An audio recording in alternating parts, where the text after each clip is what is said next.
এক বছরে ইউরোপের দেশ কানাডায় সিলেটের হাজার হাজার মানুষ পাড়ি জমিয়েছেন।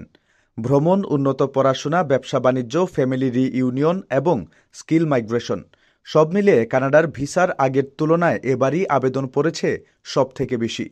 কিছুদিন আগ পর্যন্ত কানাডা প্রায় গণহারে ভিসা দেওয়ায় আবেদনের মাত্রা আরও বেড়েছে।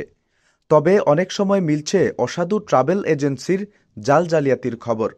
এ অবস্থায় বাংলাদেশ থেকে ভিসা আবেদনের প্রক্রিয়া, জেনুইন আবেদনকারীদের হয়রানির অভিযোগসহ সামগ্রিক ব্যবস্থা খতিয়ে দেখতে অনেকটা নীরবেই ঢাকা ঘুরে গেছেন কানাডার উচ্চ পর্যায়ের কনসুলার টিম। সফরকালে ঢাকায় কানাডার ভিসা প্রক্রিয়ার জন্য দায়িত্বপ্রাপ্ত ভিএফএস গ্লোবালের সঙ্গে বৈঠক করেছে এ টিম। টিমের সদস্যরা ভিএফএসের সিলেট এবং চট্টগ্রাম অফিসে লোকবল বাড়ানো এবং সার্ভিস আরও দ্রুততর করার নির্দেশনা দিয়েছেন। ব্যয় সংকোচনে ঢাকা থেকে কানাডা তাদের ভিসা প্রসেসিং সেন্টার অনেক আগেই সরিয়ে নেয়।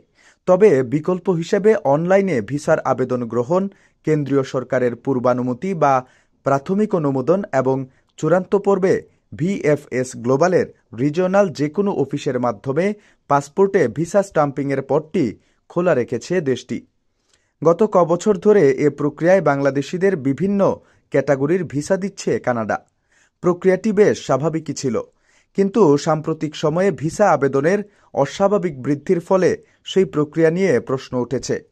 বিশেষ করে অনুমোদন পরবর্তী ভিসা স্টাম্পিংয়ের জন্য ভিএফএসে পাসপোর্ট সাবমিশনে শিডিউল না পাওয়ার অভিযোগ দিন দিন বাড়ছে। এ অবস্থায় বাংলাদেশে প্রয়োজনীয়তা অনুভব করে কানাডার উচ্চ পর্যায়ের কনসুলার টিম।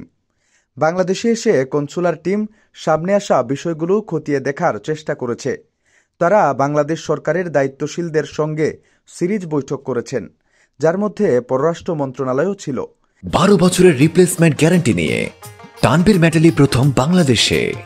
তানভীর মেটালের স্মার্ট পণ্য ব্যবহার করুন, স্মার্ট হন। এসব বৈঠকে কানাডার জেনুইন ভিসা আবেদনকারীদের হয়রানি বন্ধ তথা তাদের ভিসা প্রক্রিয়া স্মুথ করার বিষয়টি গুরুত্বের সঙ্গে আলোচনা হয়েছে।